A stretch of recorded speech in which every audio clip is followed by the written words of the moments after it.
Det her er dagens mand.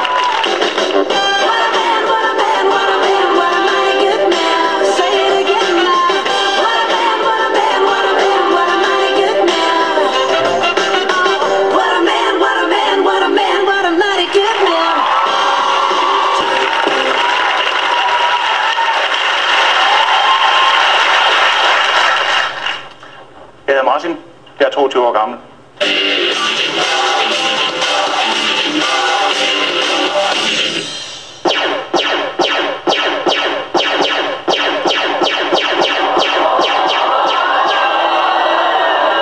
Tina? Ja? Så slukker du. Ja. Hvorfor? Jamen, det er musik, altså. Det kan jeg gå hjem og høre ved min mormor og morfar. Hej. Hej. Hej. Det er Martin. Hej, Martin. Der var lige nogle ting, jeg havde tænkt, jeg ville tænke over, fordi du har sådan lidt hår på brystet, og det er egentlig ikke rigtig mig. As shown in this graph, the number of single adults in Denmark is increasing. A reason for this development could be that we're living in the postmodern society, meaning that women have become much more independent in the aspect of the individualization. Because of the modernization, there are no longer tradition for getting married and who to marry. Therefore, more and more people are spending their lives alone. Another reason for this could be that women have got very high expectations to their partners. On one hand, they want soft and caring men, and on the other, they want masculine bad boys. We have become more intolerant towards each other, and as soon as we feel the slightest resistance, we turn our backs and leave. What are your demands to a potential girlfriend? Hun skal være sød, sjov og lækker. Altså... store patter. Au! Hun skal være sjov, og så skal hun have en god personlighed.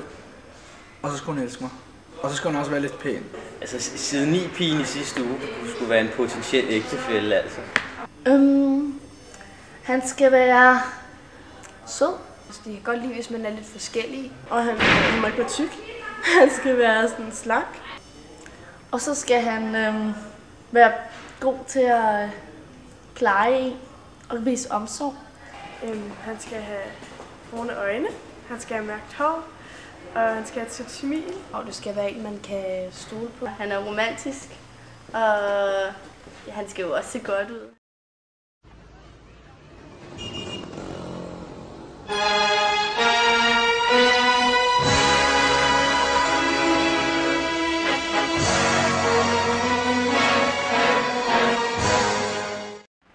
What is a perfect girlfriend to you?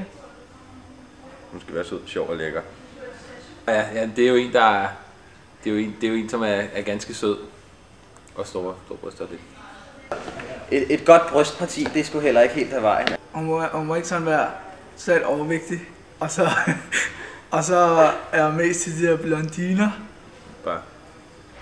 Sådan en kinky satan, der bare river mig rundt ude i min Volvo, altså.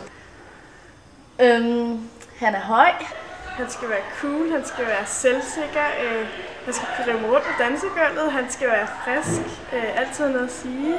Han må da også godt være sådan en, pigerne en gang imellem kigger efter, så man føler, at man er heldig at have ham. Så skal der flotte tænder. Det synes jeg, det er ret charmerende. Og man skal have brune øjne. Og så skal han være sød og have en fed personlighed selvfølgelig. En perfekt mand, det er sådan en rigtig lækker brun en med muskler og en god mave og brunt hår og blå øjne. Og så er han rigtig kreativ og finder på nogle gode dates og noget. Og så må han gerne have et job, hvor han tjener rigtig mange penge.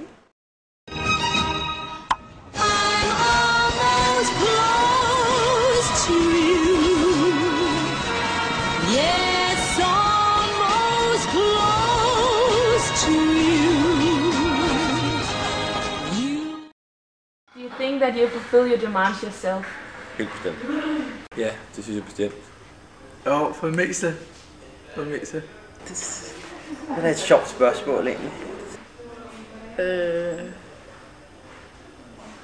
Det ved jeg. Prøver på det, men det kan man jo ikke. Måske. inderst inde, så siger jeg vel nej. Nej, overhovedet ikke. Altså, drengene i dag, de vil bare have store pat og stor røv, altså, og det kan jeg ligesom ikke byde dem, vel?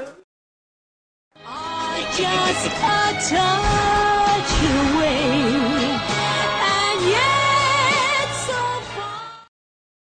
Det er også vigtigt, at vi har et godt sexliv sammen, og det kræver lidt, at man har en...